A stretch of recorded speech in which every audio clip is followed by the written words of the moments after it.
Why don't I have our panelists come on up?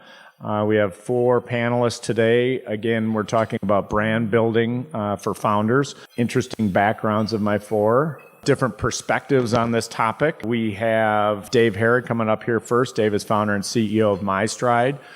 Dave is building his 3rd company along with me right now. And so Dave, as a serial entrepreneur, and how things have changed from his perspective, what he's going to be sharing with us.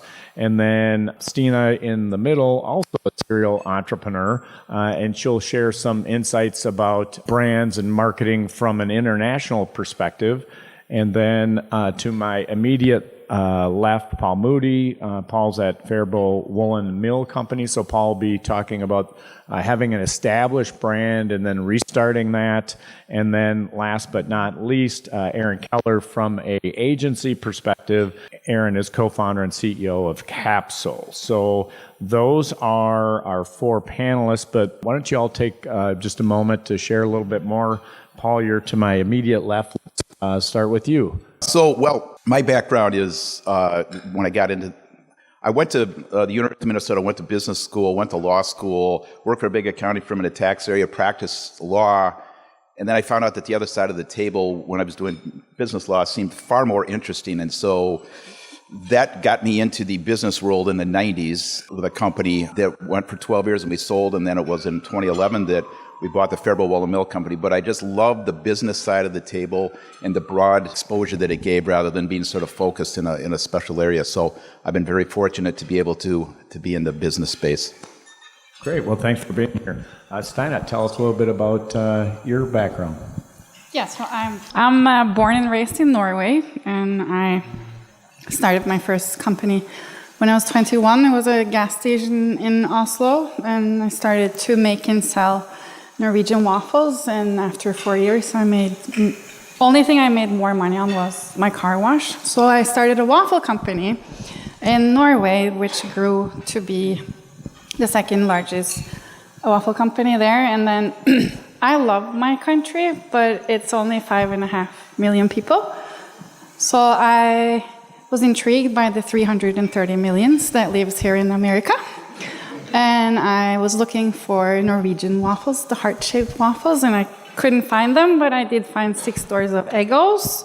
So I sold my waffle company, and I came here in 2015 and started Nordic Waffles. I left Nordic Waffles in April, but it has become a CPG brand that sells all across the U.S. So we're known for Minnesota State Fair too. Yeah. Oh, well, Stina, welcome. Thank you for picking this part of the country. Why did you pick the Upper Midwest? Just curious.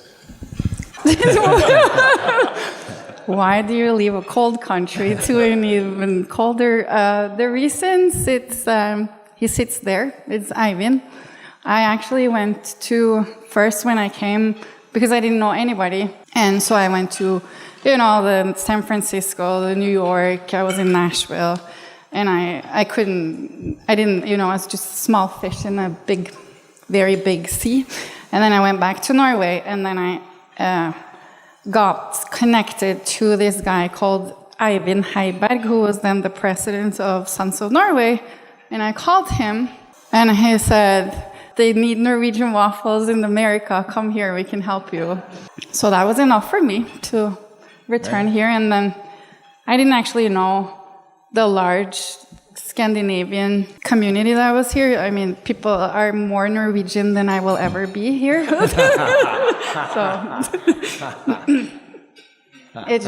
I was so blessed to meet people that would just help me open doors, and yeah, I felt like I was flying for the first 3 years. Yeah. I still feel like that. But yeah. All right. Well, Stina, thanks for being here with us today. Thank Aaron, tell us and our audience here a little bit about your background. That's an awesome story. I can tell this is going to be a fun discussion. We started our firm. I came out of Yamamoto, actually, after going to Carlson School for an MBA. Started our firm in '99, and yes, that's 26 years ago. I was 10, so I'm not that old, really. And we've got amazing opportunities. We've written 3 books. We've worked with brands like Patagonia, Arctic, Hydroflat, brands all over the world. Actually, we've been working with a Nordic brand out of Finland recently, which has got this wonderful affection. My father, when I grew up, I always talked. He had a substantial amount of Norwegian in his roots, and I don't know. This is going to be a Norwegian panel, I think. That's what we're going to do. We're going to talk Norway the whole time. He said, "You know, an outgoing Norwegian because when they talk to you, they look at your shoes." Which I thought was really good. Yeah. So the firm's 25 years old, and I have probably an interesting perspective on brands. Yeah, probably. We'll see where it goes. All right, and I'm 3/8 Norwegian, so I can jump right in there. And Awesome. all right, so Dave, tell us a little bit about your background. Yeah, hi everyone. My name's Dave, and like Rick said, I'm a serial entrepreneur. I've had 3 companies in the last 20 years, one in the fitness industry, one in the automotive industry, and now one in the equestrian horse industry. Rick's actually one of my investors, and I am no parts Norwegian. I still like you. All right, well, we're going to start with the Norwegian side of things here. Aaron, tell us a little bit more about this topic, brand building for founders, from your perspective, that being an agency perspective. How often should a brand be refreshed? That's an economist would answer that. It depends. It really is relative to the industry and also relative to the change that's going on in your business. If you think about what a brand does, right, we refer to it as a container of trust and meaning, and it reflects who you are in the marketplace. Right? Brands are extensions of us out there. You create a brand to represent you in the marketplace, the business you're building, who you are, what your company wants to be. And when things are changing on the inside or around you in the industry, you want to reflect that change, right? You want to signal that change, and doing that is a refresh of your brand language, either visual language or written language around the brand, and bring forth something new. And it can have a massive impact on a business depending on where they are. And you see it, more visibly in consumer products because they're more visible to all of us. But it applies very much in the B2B world as it does in the B2C world because it can reflect a culture change inside an organization, like new management, new leadership, acquisition, merger, all these other things that have changed the organization. And then you can reflect back, okay, now the brand represents this. It's our new future. It's our new we. It can be a really, really, really valuable asset to the organization. Cool, thank you. Dave, you mentioned you've done 3 startups. What are you doing differently today from a branding perspective versus earlier in your career? I think, early on, to me, the brand was sort of your identity, how you wanted to be seen. And that's how, when I first started in business, it was about crafting the image I thought I wanted the world to perceive us. And I think Rick and I have the famous quote, we talk about it all the time, people never remember what you told them, they remember how you made them feel. In that point, I kind of evolved to thinking that a brand isn't about us being concerned with how we're seen, but more about how we're making other people feel. And so sort of everything we send through our brand lens, we think about, is this about us or about them? And is the effort because we're trying to make or help our customers feel something, or is it because we want to be seen a certain way? Thank you. Stina talked a bit about coming here, immigrating here from Norway. What do you think about brands coming here from Norway, or for that matter, from any other country? What things do entrepreneurs need to think about when they're looking at things from an international perspective? A lot of things, but culture, values. I will, to your point, in Norway, waffles is something that every household has a waffle maker, and they make waffles several times a month, and everybody has their own recipe, and it's very something very sacred to them. So in Norway, my branding was I provoked the nation with putting untraditional toppings on them. and I would hang the waffles on a clothesline, and our customers would hang the waffles on a clothesline. So like you needed to do something to stand out. But Norwegian culture and traditions are also a lot of humor in marketing and branding. And then when I came here, I was in Grand Forks, North Dakota, doing at the Entrepreneur Center, and I was doing testing, and I created my first poster with the waffles hanging on the clothesline, and I put the traditional Norwegian brown cheese, and I got tested it at the gas station, and people were like, "Do you hang the waffles on the clothesline in Norway?" And it wasn't one, it was many. So I was like, I can't have this, I have to take that away. And nobody knew what brown cheese was, and they didn't like it either. So, I had to think you have to understand, really adopt it to where you are. And different cultures have different values. I think we're very literal here. Huh? Very. All right, Paul, you have an interesting piece of this story, which is you're a steward of a historic brand, Faribault Woolen Mill Company, mid-1800s, ran into some tough times. You resurrected the company and the brand. What do you think are the opportunities and challenges of managing a historic brand like that? Yeah, well, thank you, and thanks for having me. Yeah, it's been a very interesting experience. Unlike everybody else up here, I'm not a serial entrepreneur. We got involved. We inherited this brand and didn't create it. So with that comes, it's a very humbling experience, because when you understand the history of it, when we acquired it in 2011, it was 146 years old, and when you learn the history of the mill and what the people did to build that into the company that it was, is very humbling. And then it's an honor to be part of it, but then it's also very hard, like any business, there's a lot of challenges. Now, opportunities and challenges, for us at least, the opportunities are sort of endless. If you want to liken this to, the 100-yard dash, we started, 50 yards down the track, because we started a company while it was closed.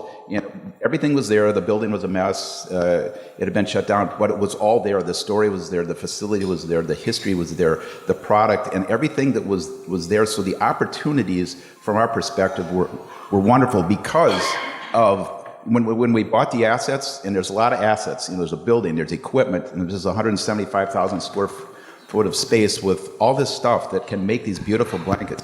But the one thing that was the most precious asset of all was the name Faribault Woolen Mill Company. It was the brand. And in fact, when we bought the assets, at the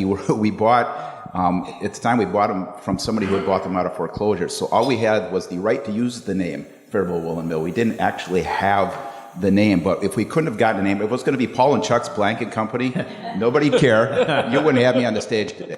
It's because of that brand. And so that was the opportunity for us. Opportunity, one, as a business thing, and then an opportunity from a mission perspective to try to do something good and bring back American manufacturing.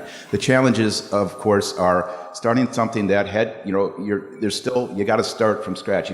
For us, it was an old building, old equipment. You'd lost a generation of people who worked in the textile world. So trying to get those people back. We were blessed to have the people that came back, the first 40 people, 37 of them had worked there anywhere from 10 to 63 years. Those are the people that helped get us back on the map. But it was a team approach. But so lots of opportunities and challenges, but that's business. That is business. All right, no particular order, just a general question for the panel. Chime in as you see fit. What does brand mean to you? Do you want me to start? Sure. The brand guy? Okay. It's there's a lot of things that we talk about, but it really, in a world of declining trust, If you've seen the trust barometer, it's horrifying.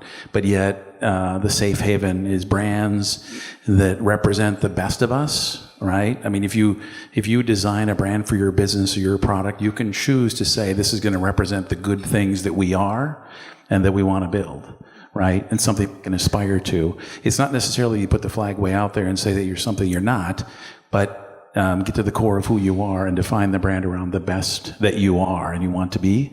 And I think that's a place where there's sanity in a world of horrifying distrust and artificial everything, in my view. It's interesting because, there are the brands that last for generations, and then there are brands that are, short trends that are successfully just in a short time frame. And if that's, if the company and the brand is established just to ride a trend for 3 years and then the strategy is that it's going to die, that's also a brand. And, I believe that like you said, that companies that are going to last for generations, they need to be rooted in transparency and values that are really grounded throughout the organization. And yeah. But I also want to add the aspect of the short-lived companies that has that, and they don't need to have all those values. Yeah. Yeah, I don't really exactly see it as one thing. I think if you have 1 million customers, then your brand lives in 1 million places in each of their heads. And I guess the analogy I'd give is it always tends to be a memory of the interaction they had with you. Your blanket company, I mean, that brand lived in probably, kids snuggling with movie nights and under the blanket. Everybody has their own unique experience with the product that you sell or the service you sell. And that unique experience is the brand for them. And that can be, so it's how many of those experiences you can create and how many of those interactions can you create. So that's how I tend to think about it. To me, the brand, what I've learned from this, my experience is the brand is, and there's an expectation, there's a story, there's a value there that people have come to expect. And one of our taglines, one of the old taglines of the mill was purveyors of comfort and quality, which is something that I really resonated with me. It's, it kind of spoke to it all. It's comfort and its quality. That's the expectation that we were building. And just a really short story that sort of highlighted this for me was shortly after we purchased the mill, we got a letter from a family and that said they had bought a blanket for their daughter when she was in high school, and she carried it through high school, through college, and then went into military service. And then they went on in the letter to say that their daughter had been killed in combat in Iraq. It was the first female pilot killed in combat in U.S. history. And when her belongings came back, her blanket was part of that. But they knew it was a Faribault blanket, and it was wearing. And there was their only child. And as you're reading this letter, if you're not crying, there's something wrong with you. But what they wanted was to save that blanket, but they had to have another Faribault blanket. And what spoke to me was, we're making blankets, we're making fabric, but no, there's something much more special to that. There's something about that brand that was special to them. They could have gone and gotten any other blanket, but it had to be that blanket. They remembered where they got it, and they wanted to have it. So, the brand part is incredibly powerful. Very powerful. Got goosebumps hearing that story. Flipping that question upside down, what's the toughest thing about building a brand? The tenacity to stay with it. It kind of intermingles with business and keeping a product around, keeping something out in the marketplace. The ability to just keep moving ahead, building the brand, building your reputation. There's a lot of situations, we see this in food, where you talk about the speed to market and wanting something to accelerate, and you want to get to your curve, especially that growth curve, that exponential curve, where maybe longevity brands like Faribault doesn't need to necessarily, although we'd probably love to get to a growth curve, and surpass Pendleton, but that tenacity to stay with it and to continue infuse into it the creativity, the emotion that's deep in there. I think talking about a mill and the fact that he's able to get us all to almost cry in public tells you there's a really strong emotional story in that you're never going to forget. And you're hopefully going to buy some blankets for Christmas, right? Everyone's going to get some. Anyway. Purplemail.com. Yeah, that's what I've seen. Because we get to see brands come to life. We also get to see brands get refreshed. And we also get to see situations where we're at shows, we meet people, and they've gotten, they're doing their thing, and they're like 5 or 7 or 10 years into it, and they haven't hit their curve, and they're just beaten down. Like, I just want to get there. And we often see these stories, we think like Yeti was an overnight success. No, it wasn't. Just 10 years until they got to their curve, right? There's so many brands out there that you think are overnight successes, but they're not. They had to slug it out. They had to make it to a certain mark to hit that growth curve. And the tenacity to stay with it, I think, is the hardest thing for many entrepreneurs. Yeah, I think scaling too. If you're a solo founder, you control the experiences you create, every interaction. This is something Rick and I are working through right now. We've got this incredible trade show schedule we're doing next year. Our first hire, our second hire, our third hire, they're the ambassadors, they're the ones out there representing us. I'm not at every trade show. I don't get to create the interactions. I don't get to control the experiences. And that's just 3 people. Company goes to 30, 300, 3,000. So scaling what you're trying to communicate to your customers is the hardest part. People. Creating community with the brand. I think to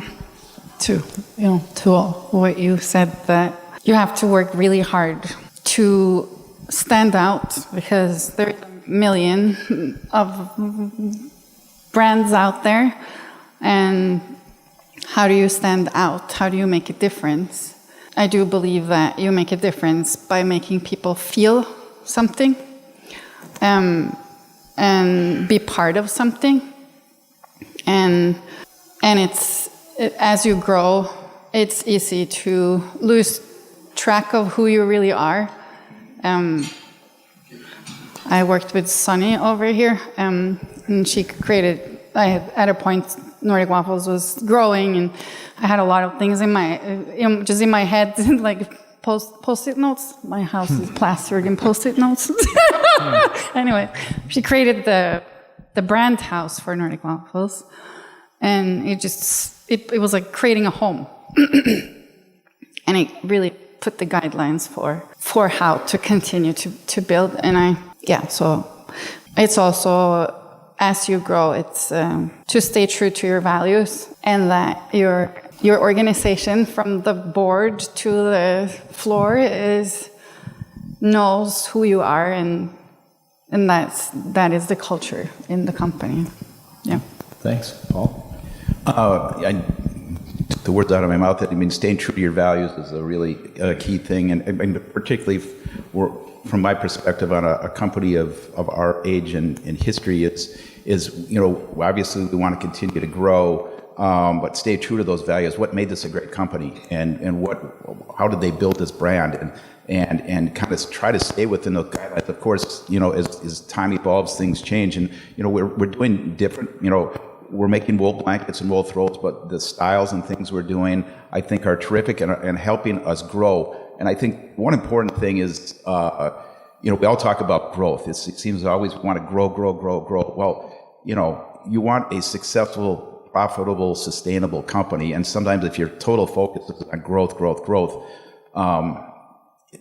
that can be a challenge. Just, having a wonderful company and getting to that level that makes it a great company for your employees, all your stakeholders is critical, because I think sometimes we get wrapped around, we got to keep growing by 10% or 20% or whatever. In our business, of course we'd like to do that, but then those always bring on other challenges.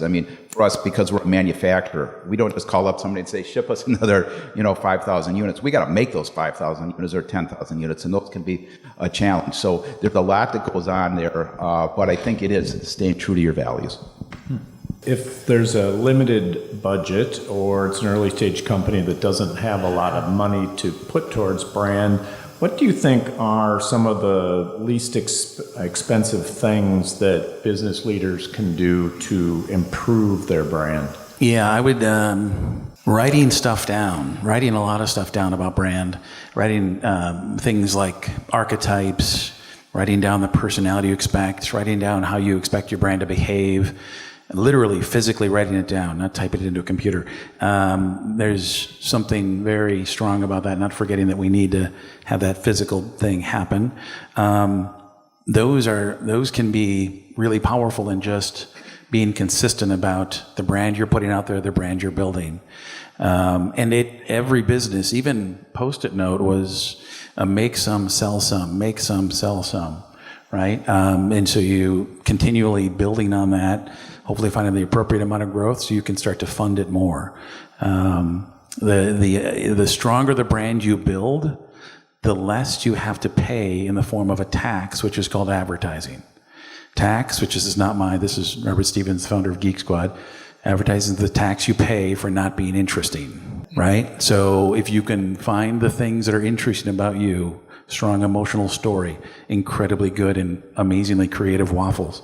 And I don't know your business well enough yet, so we'll talk later. Those are the things, the more interesting you can make yourself, the less you have to pay in that tax known as advertising.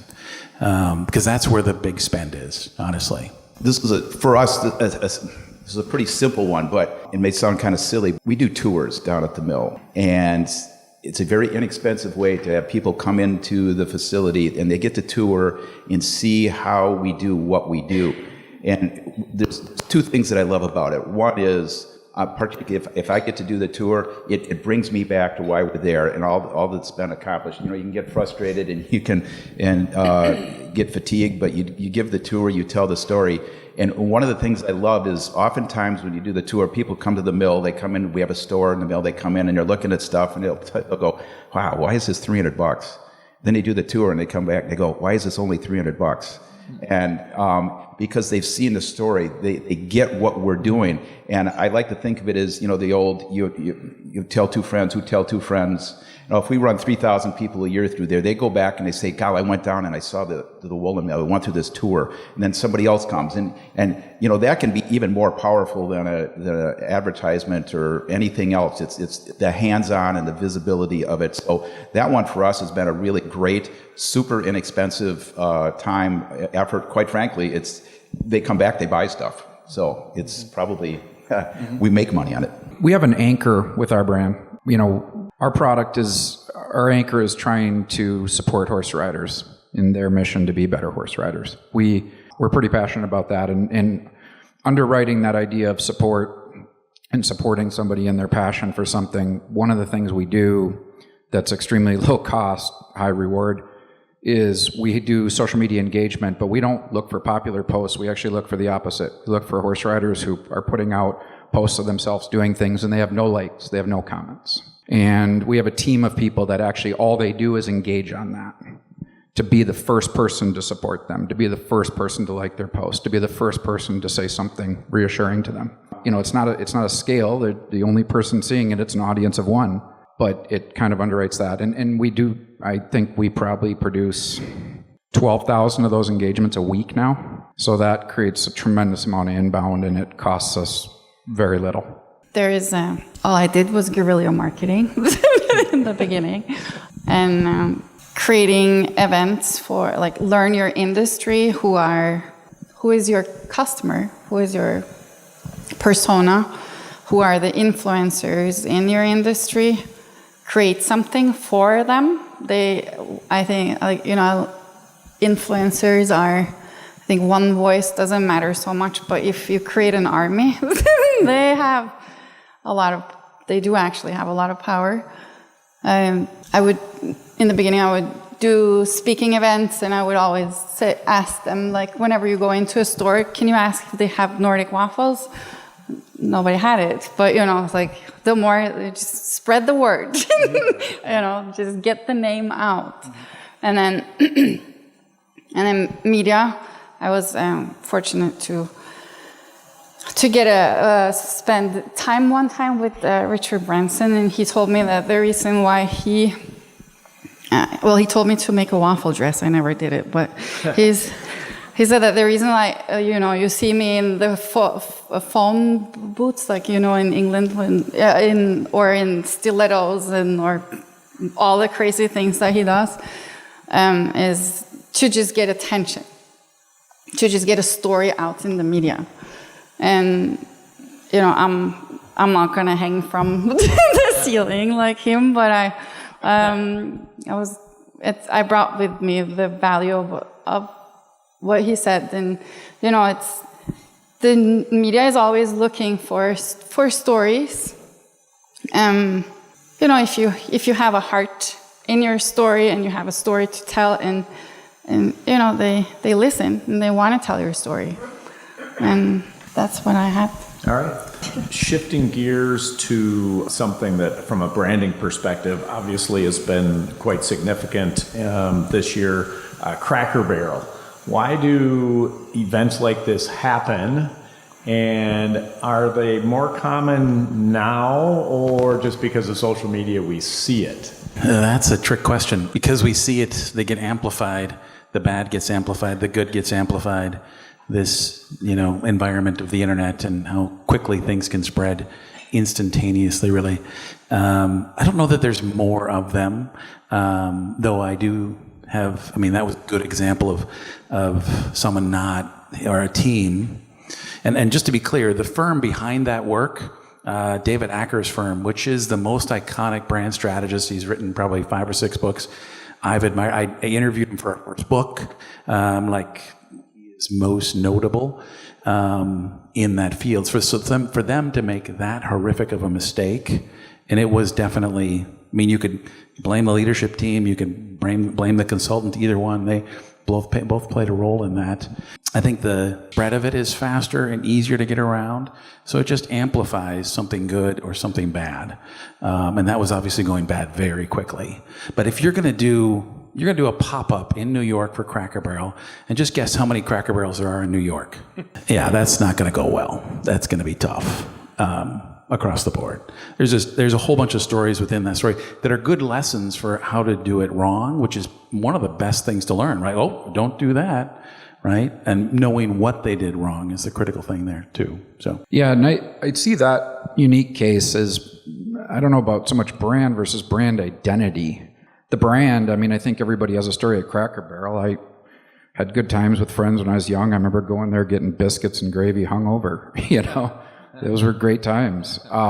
Sure, people have family dinners on Saturday night. So that's the brand for them. The brand itself said, well, we're going to change our identity. And I think what they were poking at was those memories that people have of being there. And so that to me wasn't so much an exercise of sort of reconstituting what the restaurant stood for. They were just sort of taking away the emblem of what they stood for from folks. No, to pitch that to a board, hey, we're going to do this thing, it's going to blow up in our faces and we're going to get a bunch of free media. What board's going to go for that? There's no way. Publicly traded company. I thought that too early on, I wonder if, and then no. There's a bunch of things they could have done differently as how they handled it. There's some interesting perspectives there, but it definitely wasn't a stunt.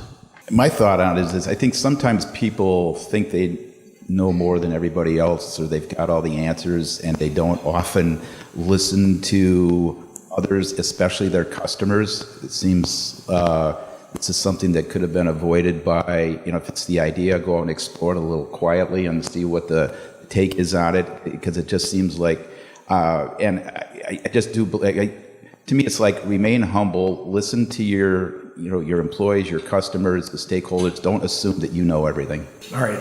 Lightning round. We got a handful of minutes here. So 1-word answer up to a 1-sentence answer. What's one piece of advice you give to business owners who want to strengthen their brand in 26? What would it be? Again, a short little soundbite kind of thing. Talk to your customer. I like it. Be honest. Be distinct. Not just distinctive, be distinct. And just inject more of your genuine self into it. You can't manufacture something that's not you. You are the brand. Similarly, in today's world, what's the most common branding mistake that you see people make, putting aside Cracker Barrel? Lack of vision. Not to be redundant here, not listening to customers. Using the word just. That's just good enough. That doesn't work. If you have a business that you're proud of, a product you're proud of, the brand should be just as good or better, right?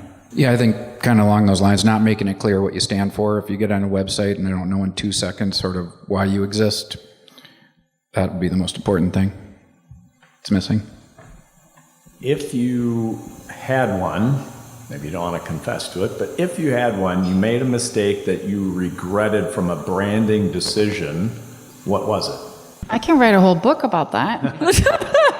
Wow. But yeah, I'll just wait and think about it. I can't do it in one word. I'll make it as briefly as possible. When I met Aaron, I was involved with a company called Custom Rock, and we were a manufacturer, contractor, specialty concrete. We did architectural paving. We did a brochure on architectural paving. Again, our name is Custom Rock. It came back, and the first letter of each word was capitalized, and I said, we can't send this out because Custom Rock architectural paving. Crap. We didn't mail that out. We didn't do that, by the way, just to be clear. It was the Cracker Barrel agency. Yeah. That was Cracker Barrel. David Acker's firm did that. Crap. I've got tons of stories. You imagine we pitch a lot of things. We go into presentation, and the moments when things don't go well. We were pitching on the rebrand of Austin, Minnesota. Everyone knows Austin. It's meat town, right? In the summer, you get out of your car and it smells like meat. I'm a fan of meat, but I also have a sense of humor. And so and I generally shouldn't use it in meetings, as my team tells me many times, and sometimes I ignore them. And this time I did. We're presenting to the board and we're pitching to get the work. And in the middle of it, I'm like, you know what would be fun for Austin to do? You should do a vegan festival here. Which is funny, right? In Meattown, a vegan festival would be funny. It is funny. It is very funny. Unfortunately, the Hormel people on the board didn't find that funny at all. We did not get the work, which I'm grateful because it all imploded and it was the worst rebrand locally, probably in the last decade, of a little thing that happened. Anyway. I think just maybe not being mindful about having the brand too much. When you start out, is it you? Are you standing up your own identity as a brand? Like we all think of Apple, we think of Steve Jobs. There are plenty of great companies out there. I can't tell you who the founder is. But I love what the brand stands for. I love the products they make. I don't know who they are. And I'm not saying either is the right path, but maybe being mindful about kind of, as you're thinking about it, is the brand going to include your persona or not? Hanging waffles on a clothesline was not a good marketing decision when I came. Also, I published a cookbook in Norway that became a bestseller. And then when I came here, I just translated it, and I did it like when I came. And I wish I hadn't done that, actually, because that book I just don't want to. I didn't know enough English. It's the wrong company name. Like I just don't want that Custom disappear. Rock, right? Huh? Yeah, Custom Rock, right? Yeah. All right. Last thing. What's the one thing you'd like the audience to take away from today's session? I think as we talked about emotion and bringing that into a brand, humanizing those components of the brand, and obviously connecting with your customers, spending time with them. I'm going to take away Paul's answer before he gets to answer it. Just talk to your customers. It's just infusing that piece of it. Maya Angelou was the quote. People will remember how you made them feel. And I think brands have the opportunity to do that. It's where the intersection between art and design shows up, right? Art is there to make you feel something. That's what they're looking to do. They're looking for you to have an emotional response. Brands should enter that space. Be creative with it. Do something interesting. I don't think hanging waffles from clothesline is bad at all. I think it's awesome. It is a little funky, right? But it's like, hey, this is Norwegian. That's what they do. Who's to know? Yeah, I think taking Paul's away too. I mean, just build a good product and the brand will take care of itself. I mean, put all your heart and soul into it and try to treat people good and the brand will take care of itself. It takes everything that you have, a lifeline, years you invest into the brand, and it takes a second to be ripped away, like Campbell, so just remember that if you grow your company, remember that everybody needs to know what your values are, and the family. All right. Stay true to your values and listen to your customer. All right, well, let's thank everybody. Have a great holiday season and look forward to seeing you on January 8th where we're talking about AI in business. Is it hype or is it real? Thank you.